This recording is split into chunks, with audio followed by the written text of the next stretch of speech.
Welcome back. Whether it's reading the headlines on our phones or watching a newscast on our computer screens, technology is changing the way each of us consumes news. This is where CBC News anchor Peter Mansbridge and I start off the final segment of my exclusive interview with him.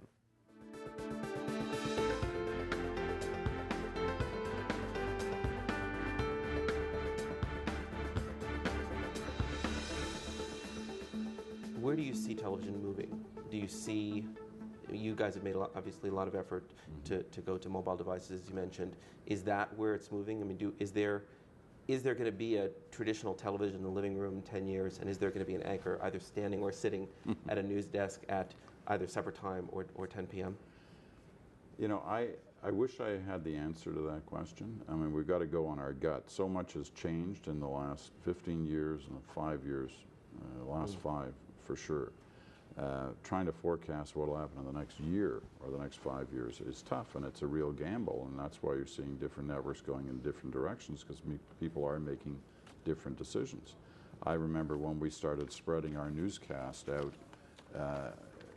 not only in its traditional 10 p.m. slot on the main network, but every hour on our news channel. People laughed at us and said, "That's crazy. Why would you do that? You're just busting up your audience."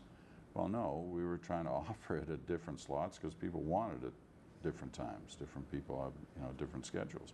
And now that's our audience on our news channel, when you add it up over the different hours the national runs, is almost half of what it is on the main channel. That's not an insignificant number. So, I mean, I think you're continually looking for new platforms to offer up your program and your brand.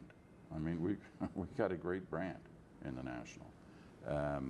You know, when we've done research, it's funny, when we do research into the CBC, into our various different programs, the National and Hockey Night in Canada actually come out ahead of the CBC. And that tells you something. It told us that we got a great brand. Right. We got to offer it up in as many different areas as we can. And that's why we're moving quickly into the online formats in as many different ways as we can. But your question's a great one. I mean, 5 years ago, nobody had flat screens hanging on their wall, or very few people did. Now everybody does. You go to a garbage dump in any city in this country, and you see brand new, what were traditional television sets a few years ago, sitting in the dump. Nobody wants them. So where will we be 5 years from now? Will we be looking at flat screens on the wall? Will we be getting our television, whether it's news or entertainment, in different forms? Well, you have a son who's school-aged. Would you encourage him to be a journalist? Have you encouraged him to be a television journalist? Well, I certainly, there's nothing wrong with the art of journalism or the profession. It's an honorable one that has a huge impact on all of us. And he's an inquisitive guy who's fascinated by asking questions, and if he wanted to... The question is, will there be jobs? You know, this is something that journalism students today struggle with. They go through all this effort to get a degree, and then realize that there are no jobs. Well, I think there's always going to be jobs in journalism. It would be better if there were less, if there were more owners and less, situations where you have papers and television stations and radio stations all owned by the same person. Yeah. That's not doing any of us any good. When you decided to go into journalism, your father was in the British Foreign Service. What did he say? Was he encouraging about it? He was horrified. He was horrified. Yeah, he was in the Canadian Civil Service. Oh, the Canadian. We were born in Britain, and he had been in the British Civil Service, but when we moved to Canada, he was hired by the Canadian government.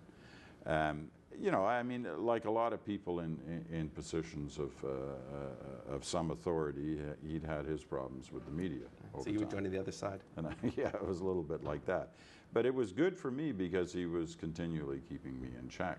You know, when I thought I'd had a good interview or a good story or a good program, I'd often hear from him on how one could see it in a different light. Yeah. Well, you spent a lot of time of your good part of your childhood abroad. Mm-hmm. Has that helped you have more of a global view about the news? I think so, but I think a lot of Canadians have a more worldly view of things simply because of the nature of our country. We live next door to a superpower, obviously, and they have different concerns than we do. But we tend to look, I think, more outwardly. But as a journalist who's got to travel, has had that good fortune, it does give you a different view, not only of the world, but of your own country. But nothing, nothing is good as traveling your own country. Mm-hmm. And that's where I've been so lucky with the CBC that's allowed me to not only myself travel, but allow us to take our program on the road, which mm-hmm. we do. I mean, it's one of the great benefits of television and broadcasting today is that you can move around fairly cheaply in relative terms, certainly relative to the way it used to be. Film cameras and canisters and everything else. And you can broadcast from anywhere, live. I mean, I've stood on the deck of an icebreaker going through the Northwest Passage, mm-hmm. Broadcasting live. Obviously in Afghanistan and Iraq and, all kinds of places. Right. And it's a wonderful opportunity. Well, I think a lot of Canadians know a little bit of your background, that you actually didn't go to university, that you really had this really pretty amazing trajectory into journalism, being discovered and show, with your hard work, working your way up. Do you ever speak to high schools? Do you go before high school audiences? Oh yeah. I mean, what do you what do you say to them? Stay in school, kids. They don't like to hear my story because it doesn't make any sense to them, especially journalism students in colleges and universities, right. when they realize how I started. But it was a different era. It was the '60s. It was before Watergate and before the big boom into journalism, mm-hmm. where everybody wanted to be, Robert Redford or Dustin Hoffman. What I tell them is pretty simple. You got to stay. You got to pack in as much knowledge as you can. But journalism at its core is pretty simple. This isn't brain surgery. It's being interested in what goes on around you, challenging assumptions, asking questions, and finding the form of media that you enjoy most in reflecting those answers to other people who are interested. I mean, that's it. Now, you learn all the expertise that surrounds that, and use it to better tell the story. Mm-hmm. But, those things sound simple, but we've both seen people come into our business who don't have those core values. Mm-hmm. And they don't last long. They end up moving off into other things. Right. A lot of people want to be journalists, but at heart they aren't journalists. And you got to have you're kind of born with some of those instincts, and then you layer on the expertise. Right.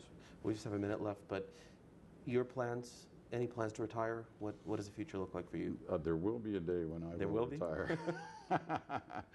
Yeah, look, you say that jokingly, but you look at the U.S. I mean, Mike Wallace had no plans of retiring, and he hasn't retired. He's 90 some odd years old. Dan Rather had no plans of retiring. He was forced out. Yeah. Peter Jennings, of course, and he's passed still, away. and Dan's still chugging along. Right. With, so I mean, it's a chair that's coveted, and people don't necessarily plan to retire. No. And you're still pretty young. So. But there are others who have successfully, like Brokaw. Right. Who did it gracefully and elegantly, and with a network that allowed him to keep doing certain things. Right. And that's certainly an option for me. I'm not quite there yet, but that day will come. Well, thank you so much for joining us. Thank you, Peter. It's been a pleasure. Mr. Mansbridge has published a new book entitled Peter Mansbridge One-on-One. You can pick it up at bookstores everywhere. Special thank you to the new Fairmont Pacific Rim Hotel in downtown Vancouver for providing the venue. You've just seen the perspective of one of the most respected newsmen in Canada on how news media is changing. Coming up next, blogger Alex Sakoumis talks about the success of his website and whether bloggers are taking over the media world. That's next.